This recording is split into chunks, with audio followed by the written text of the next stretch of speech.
Hello everyone, and welcome to my Young and Restless official. I hope everyone is having a wonderful day. Before we begin, please hit the subscribe button and give this video a thumbs up. Summer and Chelsea met at the Jabot offices to discuss the new spring-summer dress collection. Chelsea saw Summer's upbeat demeanor. Summer claimed that her life had taken a favorable turn for a change. Chelsea inquired, a favorable romantic turn, perhaps? Summer grinned coyly. Chelsea inquired of Summer whether the romantic turn featured Chance. Maybe, Summer laughed before assuring Chelsea that she had nothing to do with Chance and Sharon's split. Chelsea stated that she had not seen Summer so cheerful in a long time. Summer agreed. She told Chelsea that she was excited to see where her relationship with Chance would lead, and that she and Chance had agreed to meet for a late lunch. Chelsea informed Summer that she planned to meet Billy for lunch. She suggested that they go together to Chancellor Winters. At Chancellor Winters, Chance thanked Billy for showing him the ropes and made his transfer into the new career much simpler than he had anticipated. Billy praised Chance for his acute observation skills and ability to pick up on nuances, abilities he attributed to Chance's investigative training. Chance mentioned that he has new goals for his life on multiple fronts. Billy inquired if Chance missed working with police enforcement. Chance admitted that he went to bed and awoke thinking about Chancellor Winters, and that he already had some solid ideas. Billy enjoyed the concept of waking up inspired. Billy stated that he believed it was a positive decision for both Chance and the organization. He then asked Chance if his personal life was as healthy as his work life. Chelsea and Summer arrived to join Billy and Chance for lunch. The four of them agreed to travel together. Nate ran into Audra at the athletic club. Audra acknowledged to Nate that her intentions to take over Jabot had been blown out of proportion. Nate chastised her for working with Tucker McCall. Now, Tucker's left you hanging out in the cold, hasn't he? Nate asked. Audra explained to Nate that she thought she had the matter under control because she was dealing with a clever businessman like Tucker, and that Jabot was no more invincible than any other corporation. Audra told Nate that she had no reason to believe the takeover offer would fail, but Tucker's infatuation with Ashley had led him to make poor decisions. Audra stated that she had attempted to warn Tucker, but he had not listened. Nate sought to persuade Audra that she didn't need conspiracies or corporate backstabbing to be successful because she was talented and intelligent. Audra admitted in Nate that she may have overstepped in her dealings with Nikki, and she was concerned that this would threaten her employment. Nate reasoned that if Nikki hadn't found Audra's intention to jump ship to Jabot, something else must have occurred. Audra was hesitant to reveal more. Nate assured Audra that, despite how their relationship had ended, he did not dislike the Newmans and still considered Audra a friend. Why would I attempt to sabotage either of you? Is this about Nikki's sobriety? Nate informed Audra that he saw Nikki drinking and was startled because she had been sober for so long. Billy, Chance, Chelsea, and Summer entered the athletic club.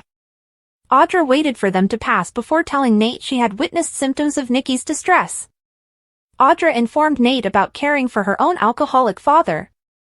Audra stated to Nate that she had provided Nikki assistance and had assumed Nikki and she had bonded, but she had since grown concerned that she had overplayed her hand by disclosing so much about her personal life. Audra felt it was best to keep things professional with Nikki.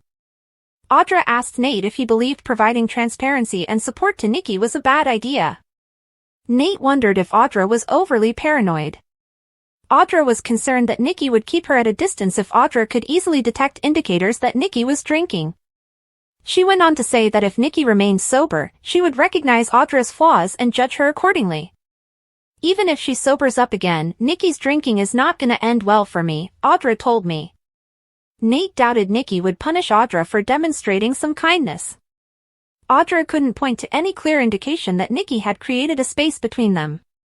Audra confessed that she wasn't sure she wanted to bridge the rift between herself and Nikki because there was no room for growth at Newman Media unless you were family.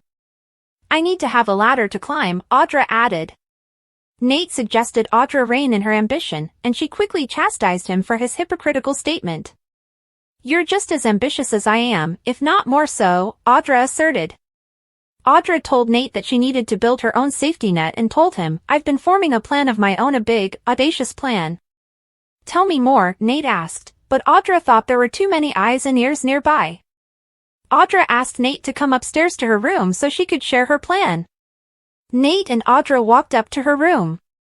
Audra told him that her goal was to take control of Glissade and that she needed Nate's cooperation.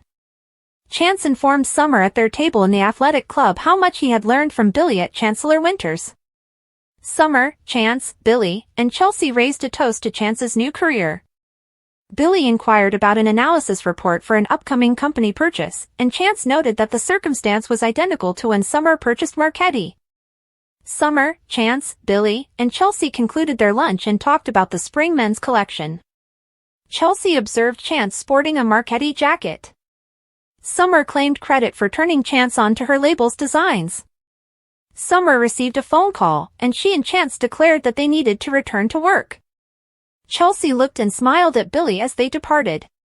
Billy and Chelsea talked about the new thing between Chance and Summer. Chelsea described it as adorable.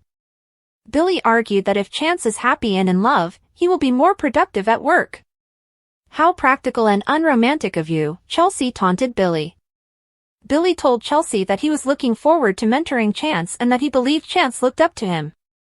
"Funny how things work out," Chelsea commented, smiling as she and Billy kissed. Billy said Chelsea it felt good to have Chance look up to and respect him.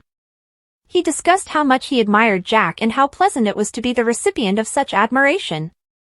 Billy noticed that his mother was trusting him more than she has in the past. Chelsea told Billy, "Do you see? Moving to Chancellor Winters was the perfect decision.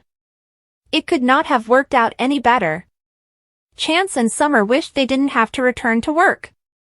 Chance suggested they schedule an official first date. You up for that?" Chance questioned Summer. She offered him a huge smile. Devon was eating lunch with Abby at Society when he became sidetracked by Daniel and Heather, who were sitting at an adjacent table. Abby noted on how they had Devon's entire attention.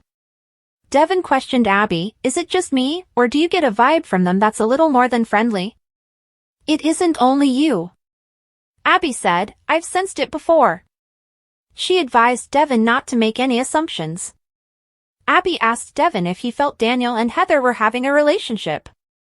Devon told Abby that it was difficult to imagine Daniel did not have feelings for Heather, given that she had been the love of his life. Abby admitted that it was difficult not to notice how much time Daniel and Heather had spent together, especially with Lily out of town. Devon stated he had no idea how serious Daniel and Lily were, but he did not believe they were madly in love with each other. Devon hoped Daniel was not playing with Lily's emotions again. Abby proposed to Devon that they let the Daniel and Heather situation play out, as they could just be two parents reconciling for Lucy's benefit. Devon wasn't sold because he and Abby had been getting the same vibe. Abby informed Devon that it was their responsibility to settle the situation, and that Lily was an adult woman. Abby changed the subject and expressed her delight about joining the Chancellor Winters board of directors.